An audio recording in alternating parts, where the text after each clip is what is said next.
జ్ఞానశివాలు దేవుడు ఇచ్చిన తరుణాన్ని బట్టి దేవునికి ఎల్లప్పుడూ కృతజ్ఞతాస్తుతులు చెల్లించబద్దలే ఉన్నాం. ఆయన ఇచ్చిన ఆరోగ్యాన్ని బట్టి, ఆయన ఇచ్చిన స్థితిగతులను బట్టి, ప్రతిగా ఆయన ఇచ్చిన సాహసాన్ని బట్టి ఎల్లప్పుడూ ఆయన సన్నతించే వారము. దేవుడు మన జీవితంలో గొప్ప మేఘాలను గురించి ఇలాంటి ప్రతికూల పరిస్థితుల్లో దేశంలో విరివిగా క్రమం తప్పకుండా బుధవారం శుక్రవారం ఆదివారం ఆరాధన పాల్గొనే భాగ్యాన్ని దేవుడు మనకు అనుగ్రహిస్తున్నాడు. అందుని బట్టి దేవుడికి మహిమ కలుగును గాక. చిన్న దేవుడు బహుగా దీవించి ఆశ్రయించిన గాక. ఇంకా కొద్దిపాటి సమయాన్ని పరిశుద్ధ గురించి మనం ధ్యానం చేద్దాం.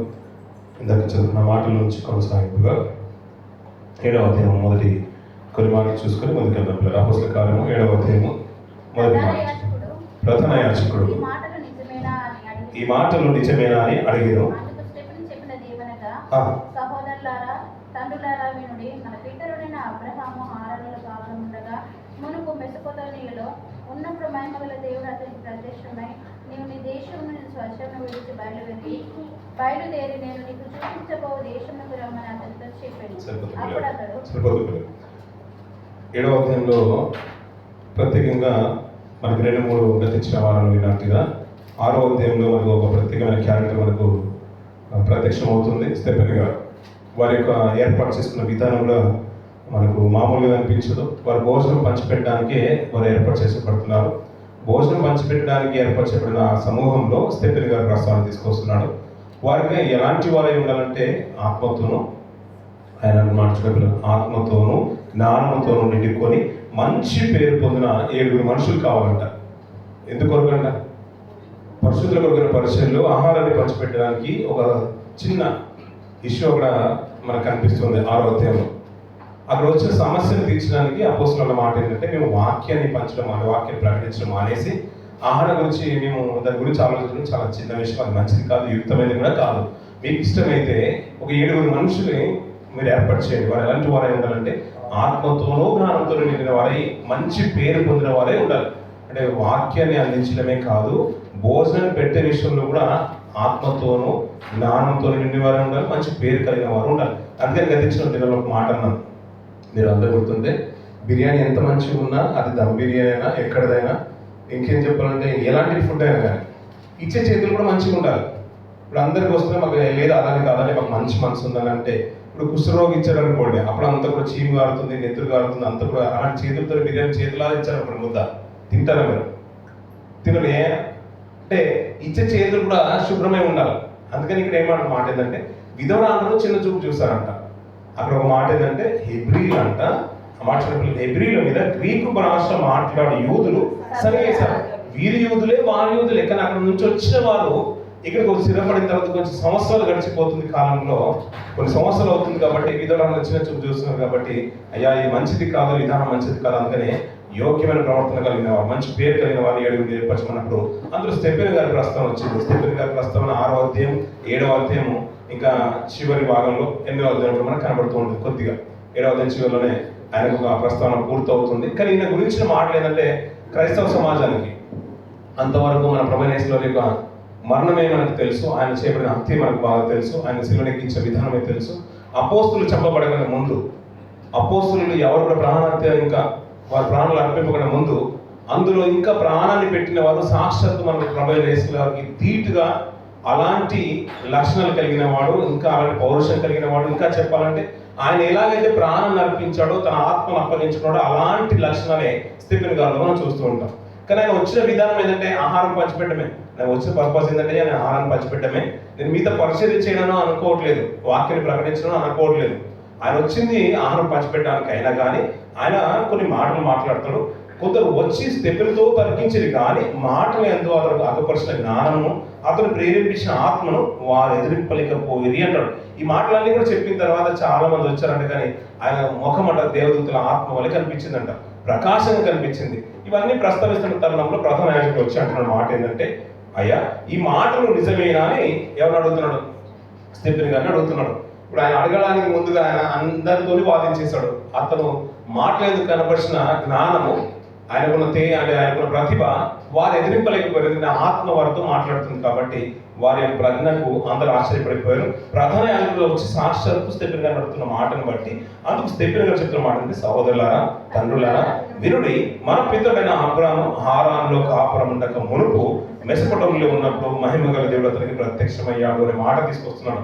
అంటే ఇవన్నీ విషయాలు చెప్పాలంటే ఎవరు మూలం అంటున్నారు? ఇప్పుడు అబ్రహాం గారే మూలం అంటున్నాడు. ఎందుకనే కొత్త నిబంధన కాలంలోనే ప్రస్తావన కొత్త నిబంధన రాయడమే అబ్రహాం గారి పేరుతో రాయబడుతుంది. అబ్రహాం గారి కుమారుడు అంటాడు. ఇంకా చెప్పాలంటే అవును కదండి, అంత గొప్ప ఆధిక్యత ఇచ్చేస్తాడు దేవుడు. మామూలుగా రాయలేదు. అబ్రహాం గారి జీవితము చిన్నగా చూసినా మన విశ్వాసాలకు తండ్రి అంటాం, కానీ ఒక గ్రంథమే కొత్త నిబంధనకు ముందే అబ్రహాం గారి పేరు వచ్చేస్తుంది. ఆయన జీవితము చాలా గొప్పది. ఆయనకు వాగ్దానం చేశారు కాబట్టి వాగ్దానం భూమిని తన పిల్లలు స్వతంత్రించుకున్నారు. ఆయనకు వాగ్దానం చేశారు కాబట్టి అతని సంతానం నుంచి వచ్చిన వారు వాగ్దాన పుత్రులుగా మనకు కనబడుతూ ఉంటారు.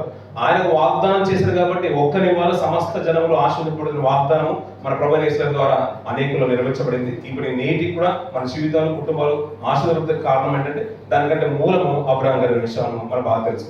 ప్రసంగం చేసే విధానంలో స్టెఫెన్ గారి ప్రసంగమైన, ఇంకా అపోస్తలుల ప్రసంగమైన, ఇంకా పౌలు గారి ప్రసంగమైన మాటల్లో చాలా నిరపరతనం కనబడుతుంది. గతించిన దినాల్లో అపోస్తలుడైన పేతురు గారి ప్రసంగాన్ని మనం జ్ఞాపకం చేసుకుంటూ అతని విధానం అంతా కూడా ఒక అద్భుతమైన శైలి. మనం గతించిన ముందు 2వ అధ్యాయము, 3వ అధ్యాయం, అలాగే 4, 5 అధ్యాయంలో చూస్తున్నా మనకు కనిపించే మాట ఏంటంటే ఎలా తీసుకొస్తాడంటే మనవాడే అన్నట్టుగా తీసుకొని వస్తూ ఉంటాడు. ఆ పితరులు మనవారే, వారితో మాట్లాడేశాడు. అబ్రహాం గారితో వాగ్దానం చేశాడు. యాకోబు అని ఇలా నడిపించేస్తాడు, అతను స్వాస్థ్యాన్ని పొందుకున్నాడు. అలాగే ఏషావును ఇలాంటి వాటి గురించి ప్రస్తావన తీసుకొస్తూ ఇంకా చెప్తూ మోషతో కూడా మాట్లాడేసాడు. ఆ ప్రవక్త ఎవరో కాదు, మోషతో మాట్లాడిన ప్రవక్తనే. అలాంటి ప్రవక్తను మనలో పుట్టిస్తారన్నాడు. ఇలాంటి ప్రస్తావన అంతా కూడా పేతురు గారు కూడా ప్రసంగం చేస్తుంటాడు. దావీదు మన మూల పురుషుడు అంటాం కదా, దావీదు గారు కూడా మన ప్రభు గురించి మాట్లాడేశాడనే ప్రస్తావన పేతురు గారు కూడా మాట్లాడుతూ ఉంటారు. అలాంటి శైలి స్టెఫెన్ గారిలో ఉంది. ఎందుకంటే ప్రధాన యాజకులు మనకు ఇక్కడ కనబడుతున్నారు. ప్రధాన యాజకుల విశ్వాసం ఏంటంటే యెహోవాయే దేవుడు, పితరుల మించిన ప్రవక్తలు ఈ రోజుల్లో ఇంకెవరు లేరు, ఆ తరం తర్వాత కూడా ఎవరు రారు, మేమే గొప్పవారం అని ప్రధాన యాజకుల్లో ఉండేది. ఆ నాడు ఉంది కాబట్టి, అలాంటి అధికారం ఉంది కాబట్టి, అలాంటి వారిని సైతం, ఏర్పరచబడిన వారిని సైతం మార్చాలంటే ప్రజ్ఞ కలిగిన, ఆత్మ కలిగిన వారు ఉండాలి. అలాంటి మాటలందు వాక్చతుర్యం కలిగిన వారు ఉండాలి. అందుకని ప్రభు బోధించినప్పుడు కూడా చూడండి, ఆయన బోధనలు అందరూ బోధించినట్టుగా ఉండేది కాదంట. ఆయన మాట్లాడుతున్న ప్రతిసారంట ఆయన మాటలందు విస్మయం ఉండేవాడు. అధికారం వల్లే బోధించేవాడంట. ఆయన బోధించే ప్రతిసారి ఒక అధికారి ఏ రీతి బోధిస్తాడో ఆ రీతిగానే బోధించేవాడంట ప్రభువు. ఆయన మాట్లాడుతున్న ప్రతిసారి ఏంటంటే అనేకులు వెళ్ళేవారు, లేక అతను పట్టుకోవడానికి వెళ్ళేవారు కూడా మోసపోయి వచ్చేవారు. ఎందుకంటే అతను మాట్లాడినట్టు ఎవరు మాట్లాడలేదు, అతను మాట్లాడేందుకు ఒక గొప్పతనం ఉంది, అతను మేము ఇట్టే మోసపోతున్నా అని అడుగుతాడు. ఇంకా భక్తులు కూడా అదే మాట మాట్లాడుతున్నారు. మీరు కూడా వెళ్ళిపోయి మోసపోయిందంటే అతను మాట్లాడినట్టు ఇంకా చాలా మాట్లాడలేదు, ఎవరు మాట్లాడలేరు. అందుకని అతను మాట్లాడేందుకు అతను కనబడిన జ్ఞానం నందు మేము విస్మయం పొందేస్తాం అనే మాట తీసుకొని వస్తుంటారు. పేతురు గారు మాట్లాడినా, అపోస్తులు 12 మంది మాట్లాడినా వారి మాటలకు ఆ రోజున యూదులందరూ కూడా విస్మయం పొందారు. ప్రధాన యాజకులు, పరిసయ్యులు, సద్దుకయ్యులు కూడా ఆశ్చర్యపడుతున్నారు. ఈ స్టెఫెన్ గారి ప్రసంగం కూడా అలాగే తీసుకున్నారు. అయ్యలారా, తండ్రులారా, సహోదరులారా, మన అబ్రహాం గారి గురించి ప్రస్తావన తీసుకొస్తున్నాడు. ఆయన హారాములో కాపురం ఉండక ముందట మెసొపొటేమియా నాగరికతలో ఉండేవాడంట. మెసొపొటేమియా నాగరికతనే మన నాగరికతలో, ప్రాచీన నాగరికతలో ప్రాముఖ్యమైన నాగరికత. హారాములో కాపురం ఉండక మునుపు ఆయన ఎక్కడున్నాడండి? కల్దీ భూభాగంలో ఉండేవాడు ఆయన. కల్దీయుడు అనే మాట. కల్దీయులు అంటే బబులోను పరిసర ప్రాంతాలు, నేడున్న ఇరాన్ పరిసర ప్రాంతాలు మనకు తెలుసు కదా. మాదీలు, పారసీకులు, ఈ 2 భాగాలు, నార్త్ సౌత్. మాదీలు పైన ఉన్నవారేమో మాదీలు, కింద ఉన్నవారేమో పారసీకులు. ఈ 2 భూభాగాలేమో ఇరాన్ మనం పోల్చుకున్నాం. మనం ఎలాగైతే నార్త్ ఇండియా, సౌత్ ఇండియా ఎలాగైతే అంటామో, మాదీలు, పారసీకులు ఐరాన్ భూభాగం. అక్కడ ఉండేవాడు కల్దీయుడు. ఆయన పిలుచుకున్నప్పుడు అక్కడ నుంచి విడిచిపెట్టేసి ఆరాన్లోకి వచ్చేసాడు. ఆరాన్ ఎలా ఉందంటే మనకు టైగ్రీస్, యూఫ్రటీస్ నదులు బాగా తెలుసు. నేటికి ప్రస్తుతం ఉంది. ఒక మ్యాప్ చూద్దాం. ప్రకటన గ్రంథం తర్వాత ఒక మ్యాప్ ఉంది, అది చూసుకొని ఇక్కడికి వచ్చేద్దాం. ప్రకటన గ్రంథం చివరి అధ్యాయం తర్వాత మన బైబిల్లో అబ్రహాం గారు ప్రయాణం చేసిన దేశంలోని మనకు ప్రస్తావన తీసుకొస్తున్నాం. చూడండి, మనకు మాదియా పారసీకం కనబడుతుంది. రైట్ సైడ్ లో మనకు ఉత్తర దిశ, దాని కింది భాగము పారసీకం కనబడుతుంది కదా. ఆ మాది అంటేనేమో నార్థన్ ఇరాన్, పారసీకం అంటే సౌతర్న్ ఇరాన్. ఈ 2 భూభాగాలేమో అక్కడ పైన ఏలాము, షూషాన్ అంటే మనకు బాగా తెలుసు కదండి. షూషాన్ కోట ఎవరి ప్రస్తావనలో కనబడుతుంది? మనకు ఎస్తేర్ గారి ప్రస్తావనలో కనబడుతుంది. మీరు చెరువులోకి వెళ్ళిపోయిన తర్వాత కొంతమంది వస్తారు, కొంతమంది రారు. రానున్న వారి మధ్యలో జరిగింది ఎస్తేర్ గ్రంథం.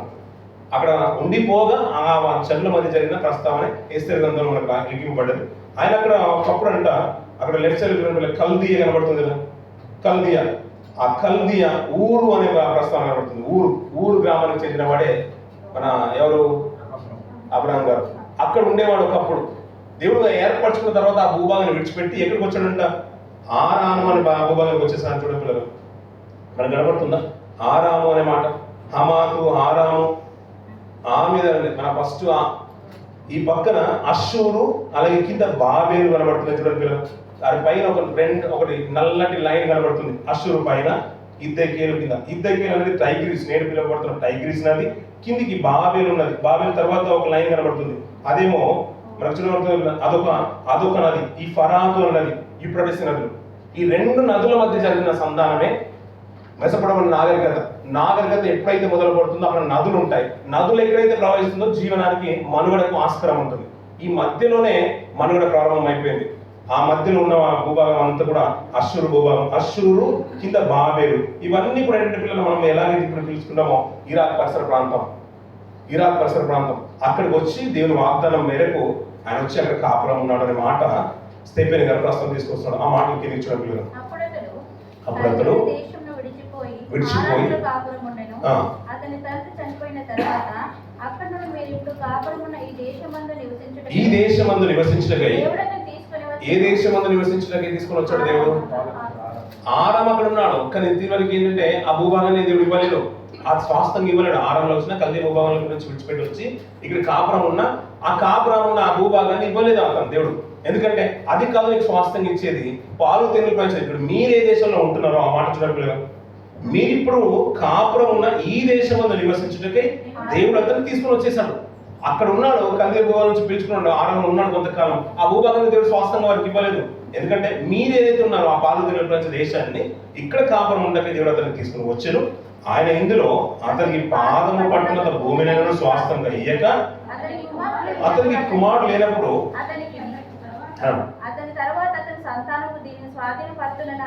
అతనికి వాగ్దానం చేశారంటే పిల్లలు, వాగ్దానం చేశారు. ఈ విషయాలన్నీ కూడా 7వ అధ్యాయం ప్రస్తుతంగా ప్రాముఖ్యంగా మనకు బాగా తెలిసినమాట. ధర్మశాస్త్రము, ప్రవక్తల గ్రంథాల్లో ఉన్న అంటే అబ్రాహాము గారితో దేవుడు మాట్లాడింది. తర్వాత మోషే గారి యొక్క ఎదుగుదల, ఆయన 40 సంవత్సరాల కానాను యాత్ర, అరణ్య యాత్ర, ఇవన్నీ కూడా ఎక్కువగా మనకు కనబడుతుంది. ఇది బాగా మన చిన్నప్పటి నుంచి వింటున్న మాటల్లో నుంచి ఒక ప్రస్తావన. అంటే అధికారులతో మాట్లాడాలన్నా ఎక్కడైతే మనం ఎక్కడున్నాము, ఎవరితో మాట్లాడుతున్నాం. అందుకని ఎక్కడ బయట మీటింగ్స్కి వెళ్ళినా కానీ ఆ ప్రాంతానికి వెళ్ళాం, అక్కడ పరిస్థితులు ఏంటో, కరెంట్ అఫైర్స్ ఏంటో మనకు తెలిసి ఒక అవగాహన ఉండాలి. అక్కడ ఎవరెవరు కూర్చున్నారు, ఎవరి మధ్య మనం వాక్యపరిచయం చేస్తున్నాం, ఎవరితో ఏం మాట్లాడుతున్నాం. ఇప్పుడు ఇండియాలో ఉన్న ప్రసంగాలు మనం కొన్ని వింటూ ఉంటాం ప్రజల మధ్య. మనం వచ్చే నిధులతో మాట్లాడుతున్నాం, స్వస్థపరుస్తారనే మాట అది అక్కడ బాగుంటుంది. ఇక్కడ కూడా వచ్చి మనం అన్నాం అనుకోండి, ఈ రోజు దేవుడు నాతో మాట్లాడుతూనే వచ్చాడు, అందరితో మాట్లాడుతాను, నాతో ఒక్కనే మాట్లాడుతున్నా ఒక ఫీలింగ్ అనేది మన ఆటోమేటిక్గా మనకు అది రైజ్ అవుతూ ఉంటుంది. ఎందుకంటే సందర్భానుసారంగా మాట్లాడే విధానం అపోస్తులలో నుంచి మనం నేర్చుకోవాలి. ఇంకా ప్రాముఖ్యంగా చెప్పాలంటే ప్రభు దగ్గర నుంచి మనం నేర్చుకోవాలి. ఎవరైతే ఏ రీతి అయితే వారిని శోధిపోవడానికి మాట్లాడతారో, వారికి ఎలాంటి ప్రశ్నతో వస్తారో అలాంటి ప్రశ్నతోనే ప్రత్యుత్తరం ఇచ్చే విధానము ప్రభు దగ్గర ఉంటుంది. అలాంటిది తర్వాత అపోస్తుల 12 మంది నేర్చుకున్నారు. తర్వాత వచ్చిన వాళ్ళు ఈ స్టెఫెన్ గారి ప్రసంగం కూడా అలాగే ఉంది. ఎందుకంటే ప్రధాన యాజకులు ఉన్నారు, ధర్మశాస్త్రంలో ప్రావీణ్యులు ఉన్నారు. వీరేంటంటే అబ్రాహాము గారి గురించి గొప్ప మాట్లాడతారు, మోషే గారి గురించి గొప్ప మాట్లాడతారు. ఇంకా చెప్పాలంటే మా దావీదు గొప్పడు అంటారు, సొలొమోను దేవాలయం కట్టేశారు, ఆయనే గొప్పడు, ఆయన మించిన వారు ఎవరు లేరనే మన తత్వము ఈ ప్రధాన యాజకులది. ఎందుకంటే ధర్మశాస్త్రం అంత ప్రభుత్వమైంది. ఎందుకంటే దేవుడు ఇచ్చిన వాగ్దానాలు కూడా అలాంటివే. దీన్ని మించిన గ్రంథం ఈ లోకంలో మీకు లేదు. దీన్ని చక్కగా పాటించాలి, అనేకులకు నేర్పించాలనే విధము ప్రధాన యాజకులు దేవుడు ఇచ్చిన వాగ్దానం. అంత తర్వాత దేవుడు మారుస్తున్నాడు, ఆ విధానాన్ని మారుస్తున్నాడు. ఎందుకంటే తర్వాత దేవుడు రాబోతున్న మాట మోషే గారు మాట్లాడేస్తాడు, నాలాంటి ప్రవక్త వస్తుందని. ఆ తర్వాత ఆయన వచ్చిన తర్వాత విధులు మారుతాయి, క్రమం మారుతుంది. దేవుడు అనేవాడు ఇంకొకరు సాక్షాత్తు మన భూమి మీదకి వచ్చేసాడు, మనతో పాటు కాపురం ఉండడానికి వచ్చేసాడు అనే విధానాన్ని వారు నేర్చుకోవడానికి, అవలంబించుకోవడానికి, ఒప్పుకోవడానికి చాలా కష్టతరం అయిపోయింది. అందును బట్టి ప్రధాన యాజకులకు ఎలా నేర్పించాలో స్టెఫెన్ గారు అదే విధానాన్ని ప్రస్తావన తీసుకొని వస్తున్నాడు. అయ్యా, అబ్రాహాము గారు అలా కాపురం ఉన్నప్పుడు ఆ స్వాస్థ్యాన్ని అతనికి ఇవ్వలేదు. వారి పితరుల తర్వాత అంటారు, జనరేషన్ ఓవర్ వచ్చిన తర్వాత వారు స్వాస్థ్యాన్ని పొందుకుంటారని ప్రస్తావన వారికి వాగ్దానాన్ని ఇచ్చాడు. కాబట్టి ఇప్పుడు మీరు కాపురం ఉంటారు. ఇది అబ్రాహాము గారితో చేసిన వాగ్దానం అనే మాట ఆయన చెప్తున్న మాట. కిందికి చూస్తూ అయితే దేవుడు ఆ దేశస్థులు నన్ను సంవత్సరంలో మట్టుకు వారి దాసులకు లోబర్చుకొని బాధ పెట్టుడనియో చెప్పాను. ఈ మాట చూడండి పిల్లలు, అంటే అబ్రాహాము గారితో ముందే మాట్లాడు కదా, అయ్యా మీ పిల్లలు ఇస్సాకు గారి తర్వాత, యాకోబు గారి తర్వాత వచ్చే జనరేషన్ అంతా కూడా ఏమైపోతారంటే పరదేశులుగా ఉంటారు. ఎక్కడ ఉన్నారు వారు 400 సంవత్సరాలు? ఐగుప్తుల బానిసత్వంలో ఉన్నారు. అంటే అబ్రహాం గారితో ముందే చెప్పేశాడు, చెప్పినట్టుగానే దేవుడు చేశాడు. తర్వాత వారు 400 సంవత్సరాల తర్వాత, 430 సంవత్సరాల తర్వాత ఈ పాలు తేనెల దేశాన్ని స్వాస్థంగా పొందుకున్నారు.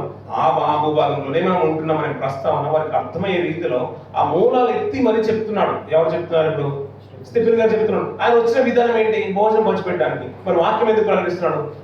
దేవుడు పిల్లల దేవుని ఆత్మ ఎలా ఉంటుందంటే చేసేది ఏదైనా కొన్ని విషయాలు చూడండి పిల్లలు. మనం ఎప్పుడు ఎవరితో దేవుడు ఏం మాట్లాడతారో తెలియదు, ఎవరితో ఏం మాట్లాడిస్తారో మనకు తెలియదు. మరి మా మామూలుగా గమ్మున ఉన్నారేమో అని అనుకుంటాం.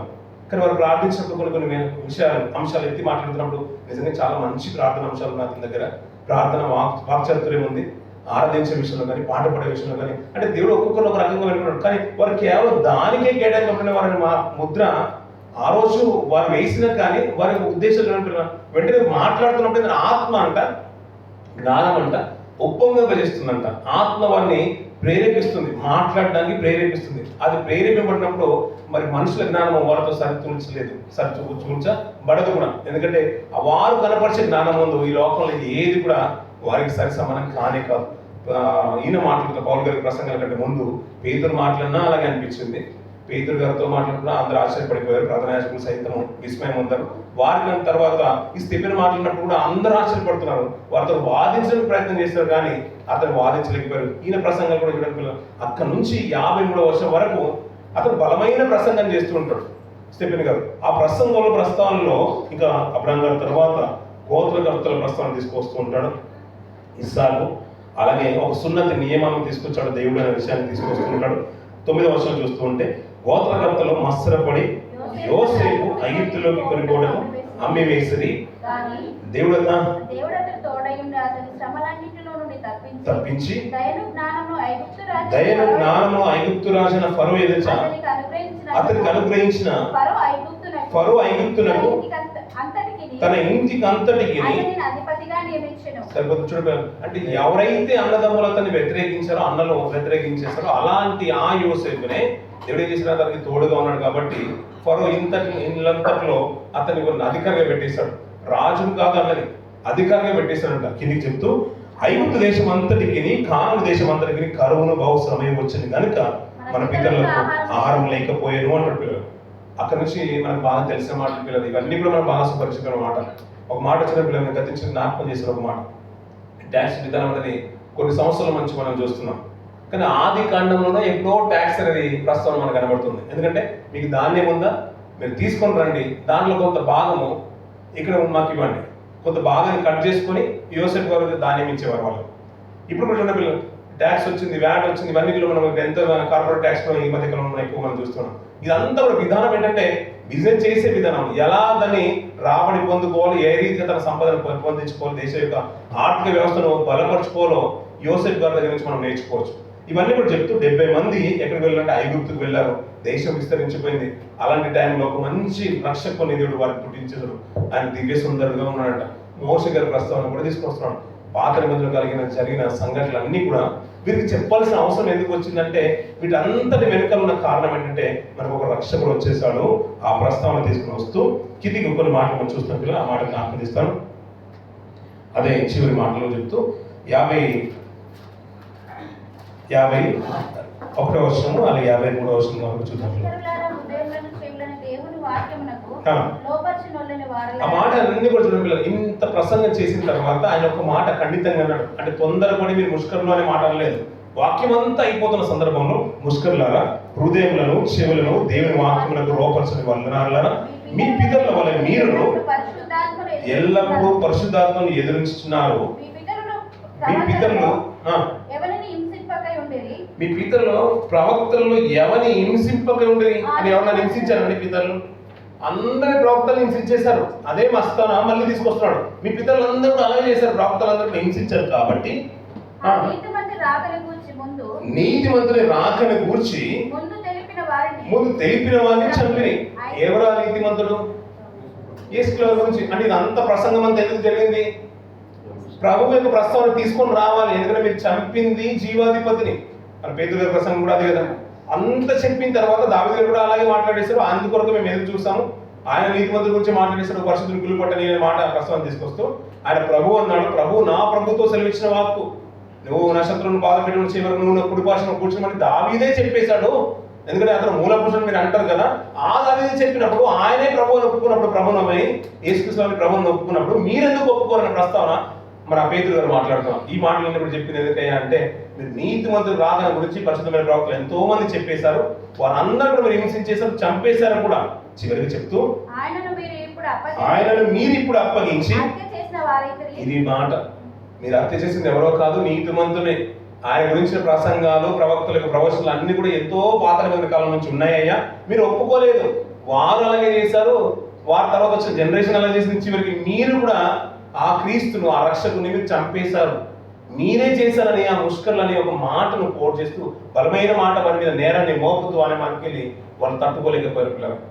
ఇక్కడ ఒక మాట అనేది 53వ వచనం కానీ ప్రసంగానే చెప్తున్నాను. దేవదూతల ద్వారా నియమింపబడిన ధర్మశాస్త్రమును మీరు పొందితిరి గాని దానిని సరిపోదు పిల్లలు. ఇక్కడ ఏమంటాడు, దేవదూతల ద్వారా ఏం పొందుకున్నారంట? ధర్మశాస్త్రం. మనకు బాగా తెలిసిన మాట ఏంటంటే, మోషే గారి ద్వారా ధర్మశాస్త్రము అనుగ్రహింపబడను, కృపయు సత్యము ఎవరి ద్వారా కలిగిందట? యేసుక్రీస్తు వారి ద్వారా కలిగిందంట. అంతకన్నా అదే మాటను పైకి గిన్ని చదువుతూ ఉంటే, మీరు ఎప్పుడైనాను అంటే ఎప్పుడైనా ఇంతవరకు అంటే ఏ కాలం అందరూ దేవుని యొక్క స్వరూపాన్ని చూడలేదు, ఆయన స్వరం కూడా మీరు వినలేదు అంటాడు. అంటే ఎవరి ద్వారా జరిగింది మరి ధర్మశాస్త్రం ఎవరు ఇచ్చారని అంటే దేవదూతల ద్వారా కలిగింది అంటున్నాడు. వారి ద్వారా అనుగ్రహింపబడింది అనమాట. ఇందాక మనం ఈ చదువుకున్న ఈ అధ్యాయం అంతట్లో అక్కడ మోషే గారి కాలంలో ఒక ప్రస్తావన తీసుకొస్తున్నాడు. పొదలో దేవదూతను చూసాను అంటాడు. ఇంకా చెప్తున్నాడు, దూత ద్వారా తెలుసంట. ఆ మాట చూడండి పిల్లలు, 30 వర్షం చదువుతున్నాను. 40 ఏళ్ల పిమ్మట సీనయి పరణ్యమందు ఒక పొదలను అగ్నించే వాళ్ళు ఒక దేవదూత అతనికి కనపడేను అంటారు పిల్లలు. ఎవరు కనపడ్డారంట? దేవదూత. అక్కడ కనబడినప్పుడంట, నేను నీ పితరుల దేవుడును, అబ్రాహాము, ఇస్సాకు, యాకోబుల దేవుడని ప్రభువు వాక్కు వినబడదు కనుక మోషే వానికి నిదానించి చూచుటకు తెగింపలేదు అంటాడు. అంటే తెగించాడా తెగింపలేదా?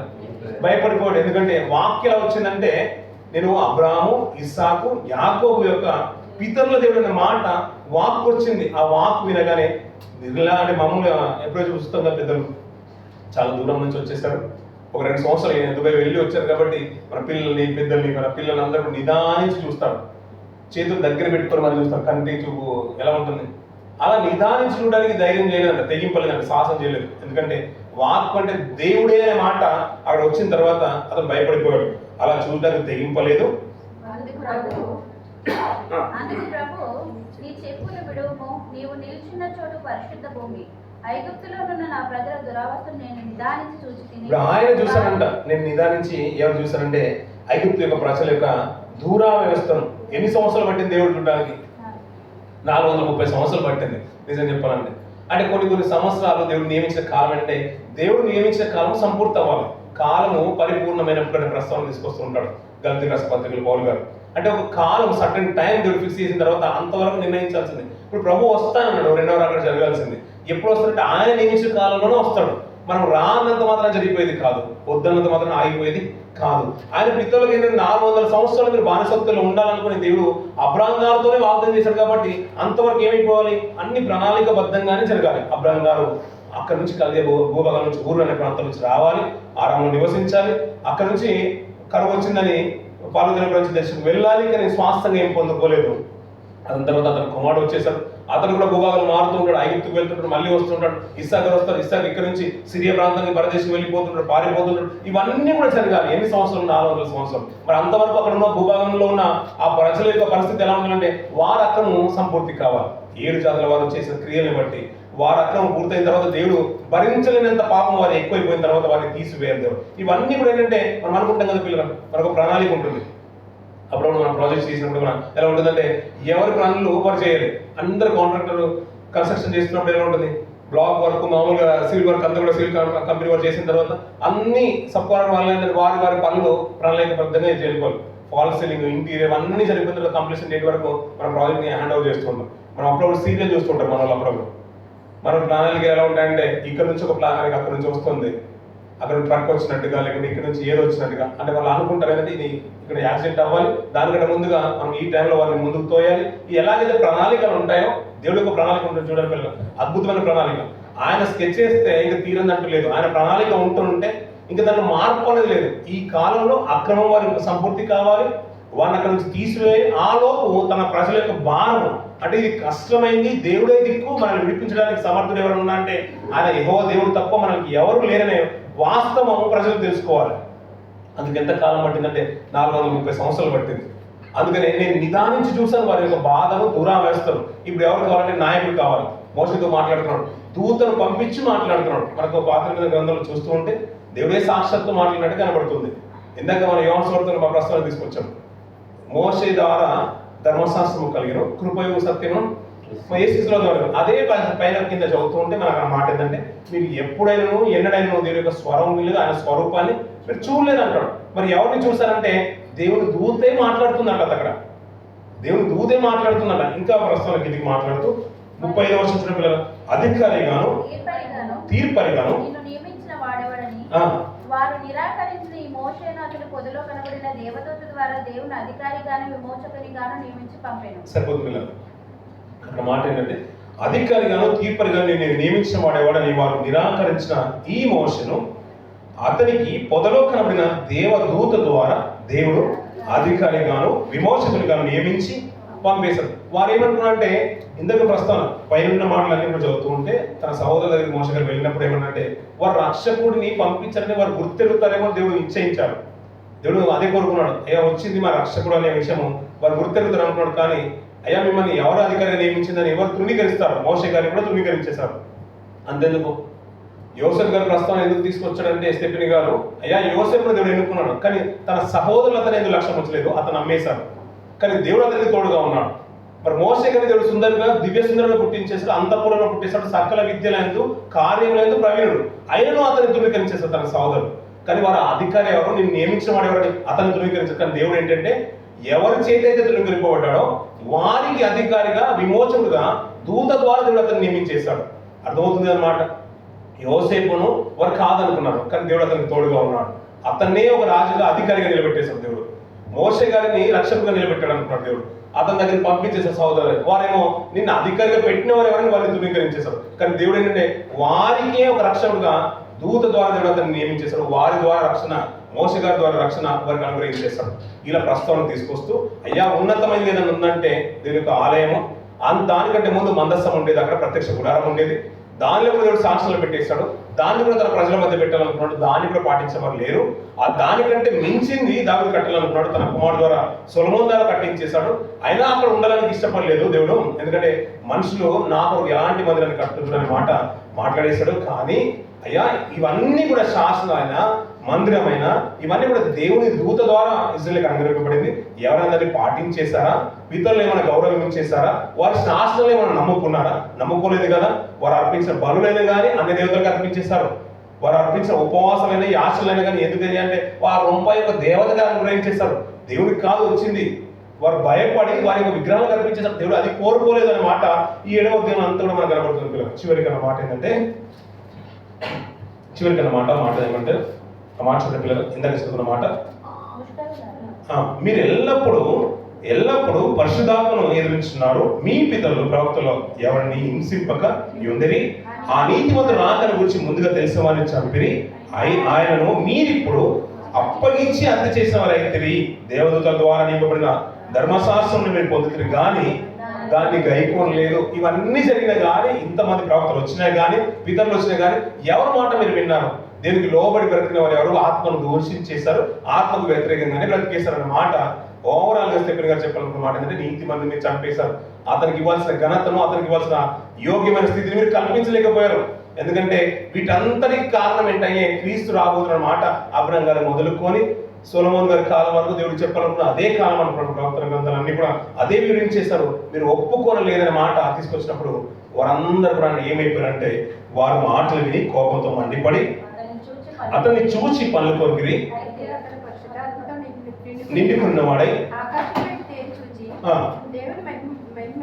దేవుని మహిమయు యేసు దేవుని కుడిపార్శ్వమున నిలిచిండని చూచి ఆకాశము తెరవబడతాయో మనుష్య కుమారుడు దేవుని పుష్పానందు నిలిచి ఉంటాయి చూచున్నానని చెప్పాను. సరిపోతున్నాం. ఇక్కడ మాట కొన్ని సందర్భాలు మనం ఎప్పుడు వింటున్న మాటలే కానీ కొన్ని విషయాలు మనకు అర్థమవుతున్నాయి. ఇక్కడ మాట ఏంటంటే ఆయన పరిశుద్ధాత్మతో నిండుకున్నాడంట. ఎవరు? స్టెఫెన్ గారు. ఆ మాటలన్నీ ప్రసంగం అంతా చేసినందుకు వారు ఈర్ష్యపడ్డారు, పనులు కొరికారు, అతన్ని చంపాలనుకున్నారు. చంపాలనుకున్న తరుణంలో ఇక్కడ మాట చూడండి, అతడు పరిశుద్ధాత్మతో నిండుకున్నవాడై ఆకాశము తేరి చూచి దేవుని మహిమయు యేసు దేవుని కుడిపార్శ్వమందు నిలిచిందని చూచాను అంటున్నాడు.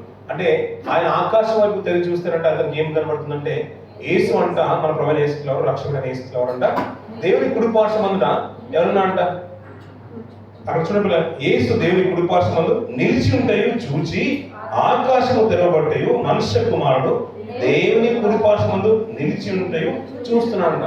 అంటే ఆకాశము తెరవబడుతున్న విషయము స్టెఫెన్ గారి ప్రసంగంలో మనకు అర్థమవుతుంది. అవును కదండి. ఒకనొక తరుణం వచ్చినప్పుడు ఆకాశం తెరవబడుతుంది. మనకు ఎలాగైతే ద్వారాలు తెరవబడతాయో ఆ రీతిగానే ఆకాశం కూడా తెరవబడుతుంది. అంతే కదండి. ఆకాశము తెరవబడుతున్న ప్రస్తుతం మనకు అర్థమవుతుంది. ఇంకా చెప్పాలంటే ఆకాశం తెరవబడినప్పుడు పైన ఆకాశం వైపు తెరిచి చూసినప్పుడంట ఆకాశం తెరవబడము, దానికి పైన యేసు దేవుని కుడిపార్శ్వమందు, యేసుక్రీస్తు వారు అందుకని అన్నాడే మాట మనకు అర్థమవుతుందని, మనుష్య కుమారుడు ఎవరి పక్కన ఉన్నాడంట, దేవుని కుడిపార్శ్వమందు. అంటే తండ్రి అయిన దేవుడు ఉన్నాడు మనకు, మన ప్రభువైన యేసు వారు, రక్షకుడైన యేసు వారు కూడా ఉన్నారు. ఆయన కుడిపార్శ్వమందు నిల్చుంటా ఎవరు చూస్తున్నారు? ఇప్పుడు స్టెఫెన్ గారు చూస్తున్నారు. అంటే ఒక సందర్భం అంటే చాలా విషయాలు అతను రివీల్ చేశాడు. దాంట్లో మన ప్రభువైన యేసు వారు ఎక్కడ ఉన్నాడంటే తండ్రి కుడిపార్శ్వంలో ఉన్నాడంట. మన అపోస్తల కార్యంలో మనం చూస్తూ ఉంటాం. మొట్ట బిగినింగ్ లోనే మనం చూస్తున్నాం తండ్రి దగ్గర కుడిపార్శ్వన ఆశ మాట. ఇంకా చెప్పాలంటే మత్తయి సువార్తలో చూస్తున్నాం, యోహాను సువార్తలో చూస్తుంటాం, పేతురు రాసిన పత్రికలు చూస్తుంటాం, రోమీయుల రాసిన పత్రికలు చూస్తుంటాం. ఆయన అంతవరకు అతను పరలోక వాసి ఉంట అవశ్యమైన మాట బిగినింగ్ మన 2-3 అధ్యాయాలు కూడా మనం చూస్తూ ఉంటాం.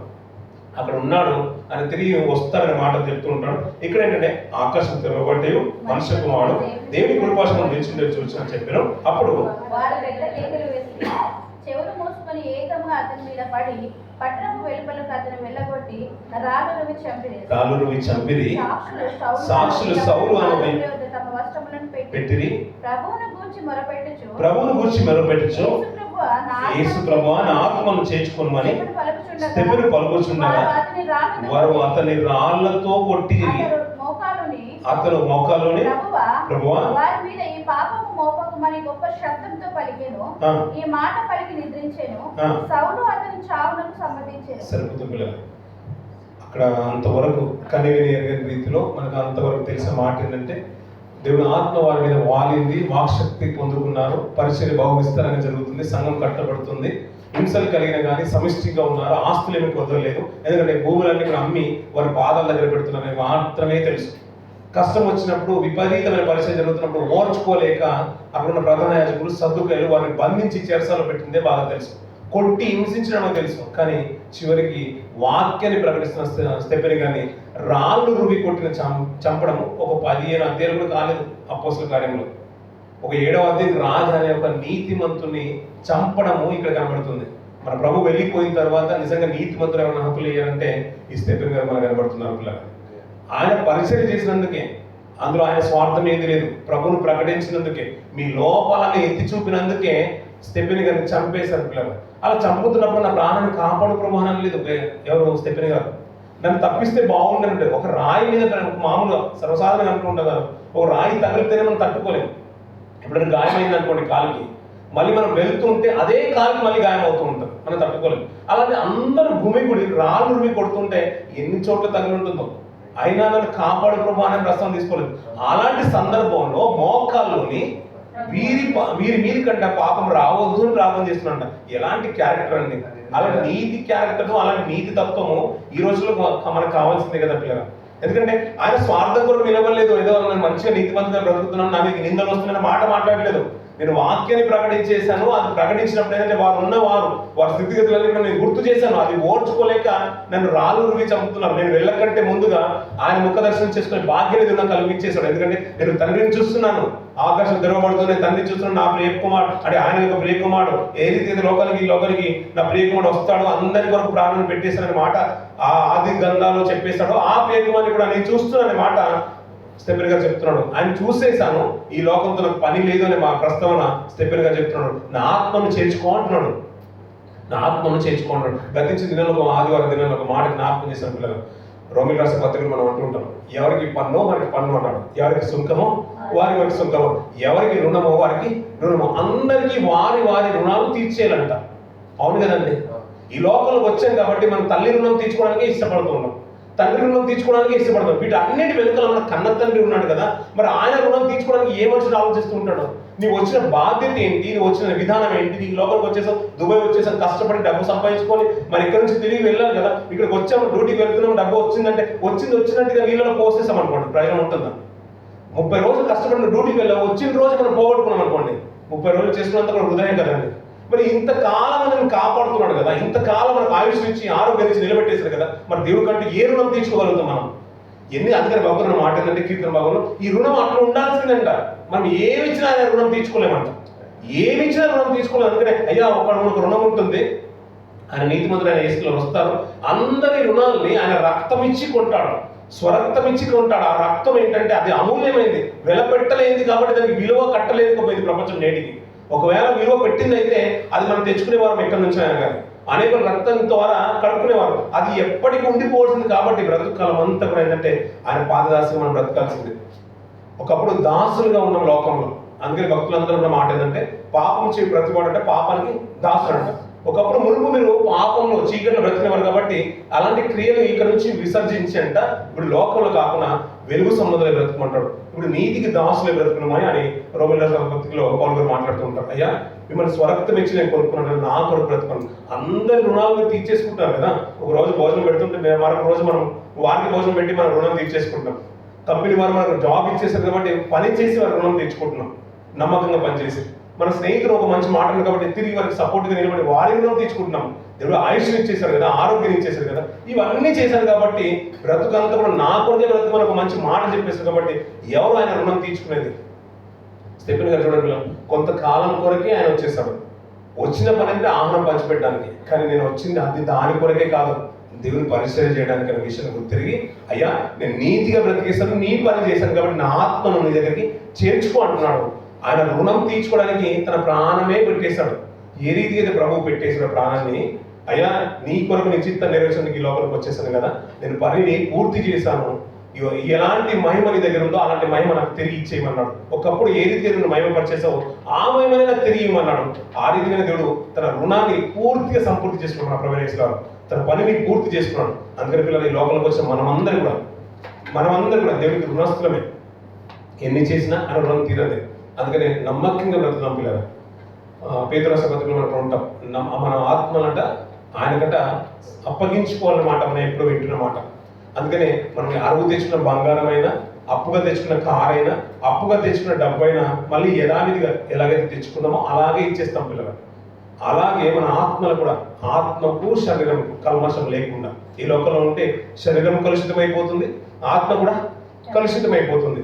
ఇప్పుడు ఇంతకాలము 6 నెలలు సాహసం చేస్తేనే మనుషులు మారిపోతున్నప్పుడు 30 సంవత్సరాలు, 60 సంవత్సరాలు, 70 సంవత్సరాలు శరీరంతో పాటు ఆత్మ ఏముంటుంది? కలిసి బ్రతుకుతుంది, కలిసి జీవిస్తుంది. ఇప్పుడు శరీరం కూడా కోరికలన్నీ కూడా ఆత్మలో ఆటోమేటిక్గా ఏమైపోతుందంటే ఇమిడిపోతూ ఉంటాయి. మనకు శరీరానికి కావాల్సింది ఏదో ఆత్మకు ముందే తెలిసిపోతుంది. మనలో ఇది ఇవ్వకపోతే మనం ఓడ్చుకోలేదు, ఎలాగైనా సంపాదించుకుంటే ఆత్మకు తెలిసిపోతుంది.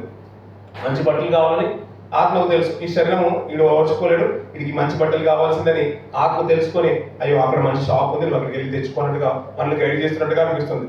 ఇంతకాలం ఈ శరీరంలో ఉన్నాం కాబట్టి ఈ ఆటోమేటిక్ ఆ శరీరం కూడా కుళ్ళు, ఈ కలుషితమైన జీవితం అంతా కూడా ఈ ఆత్మ కూడా అంటుకుంటుంది. కాబట్టి అందుకని మనం వెళ్ళే లోపు ఆత్మను శరీరాన్ని ఈ కుళ్ళంతా కూడా తొలగించుకొని పవిత్రంగా, కల్మషం లేకుండా, కలంకం లేకుండా, ముడత లేకుండా నీతిగా ఈ రెండింటిని ఆ పవిత్రంగా బ్రతకడానికి, ఈ కలంకాలన్నీ కూడా తొలగించడానికి, ఈ రెండింటిని కలుషితం చేసేది అంతటిని పవిత్రపరిచేది పరిశుద్ధ గ్రంథం పిల్లలు. అందుకనే అది లోపల నాటింపబడంట జీవాత్మలు మూలుల సైతం విభజించేస్తుందంట. సర్వసాధారణంగా వాక్యం ఏంటంటే శరీరానికి బాధ అనిపించదు, కన్న పేగు అంటారు కదా పిల్లలు. పిల్లలు తప్పు చేస్తారంట, వాళ్ళకి ఏదైనా పెద్ద ప్రమాదం జరిగింది అనుకోండి, ఎక్కడో కడుపులో పెయిన్ అనేది కడుపులో ఉంటుంది, చాలా గుండెల్లో బాధ అనిపిస్తుంది. ఇక్కడ అనిపించదు, గుండెల్లో అనిపిస్తుందా? ఇక్కడ అనిపించదు, కడుపులో బాధ అనిపిస్తుంది. అది కన్నపేగ అంటారు. కడుపులో పెయిన్ అవుతుంది. పిల్లలు రక్త సంబంధం గురించి మనం మాట్లాడుకుంటుంటే కడుపులో పెయిన్ అనిపిస్తుంది. ఇదేంటంటే ఇక్కడ బాధ అనిపిస్తుంది, గుండెలో అనిపించదు, గుండెకు మనసు సంబంధం లోపల పెయిన్ అవుతుంది. దేవుడంట ఇదింతో సావాసం చేసిన తర్వాత పిల్లల శరీరం కూడా ఇట్టే కలుషితం అయిపోతుంది, ఆత్మ కూడా కలుషితం అయిపోతుంది. దేవునితో సావాసం చేస్తూ ఉంటే ఆటోమేటిక్గా ఏమైందంటే శరీరం పవిత్రపరచబడాలి, ఆత్మ కూడా పవిత్రపరచాలి. అలాంటి పవిత్రమైన ఆత్మతోని మన ప్రభువు తండ్రికి తన ఆత్మను అప్పగించుకున్నాడు. అలాంటి విధానంలో నుంచే స్టెఫెన్ గారు కూడా తన ఆత్మను అప్పగించుకున్నాడు. మనం కూడా ఆయన తండ్రి రుణాలన్నీ కూడా తీర్చుకొని మన ఆత్మని తండ్రికి సమర్పించుకున్న వారంగా మనం ఈ లోకంలో జీవితం వెళ్ళబుచ్చాలి పిల్లలు. అందులో న్యాయం ఉంది. కొంతకాలం కొంత సేవ చేస్తేనే మనం రుణం తీర్చుకోవాలనుకుంటాం. దేవుడు ఇన్ని చేసిన ఆయనకి రుణం తీర్చుకోకుండా ఈ లోకంలో ఉంటే మన జీవితం ఆయన ఇచ్చినందుకు ఏమాత్రం కూడా ప్రయోజనం లేదు పిల్లలు. నిజంగా చెప్పాలంటే ఆయన ఇన్ని చేశాడు కాబట్టి నమ్మకంగా బ్రతికి మన ఆత్మ ఆయనకు సమర్పించుకున్న పిల్లలు ఒక గొప్ప జీవితాలు పిల్లలు. కొద్దిపాటి కాలమైనా కానీ నమ్మకంగా బ్రతికేస్తారు. అయ్యా కొంతకాలమైనా పర్లేదు హంసలా బ్రతకాలంటారు. అంతేందుకు పిల్లలు మన స్టెఫెన్ గారి జీవితంలో బ్రతికినా చాలు, అది చిన్న విషయం కాదు. అంత కొడుతున్నా కూడా ఆ ప్రాణాలు పోయినా కూడా వారి మీద నేరం మోపట్లేదు. నా ఆత్మను కలుషితం చేసుకుని తప్పించుకొని పారిపోదామన్న ఆలోచన అతనికి లేదు. అన్ని చేసిన స్వరక్తము ఆయన ఇచ్చాడు కాబట్టి ఆయనకి ఇది ప్రాణం అన్నట్టుగా అర్పించుకొని మరి రుణం తీర్చుకొని మరి వెళ్ళిపోతున్నాడు. కొద్ది కాలంలో తన పనిని పూర్తి చేసి వెళ్ళిపోయాడు. మన పనిని కూడా పూర్తి చేసి వాళ్ళకి మనం సిద్ధపడదాం. ఈ కొద్ది మాటలు మన దైనందిన జీవితానికి ఉపయోగపడాలని కోరుకుంటూ నేను మాటలు ముగిసిన దేవుడి మాటలు దీవించి ఆశ్రయించుకుందాక.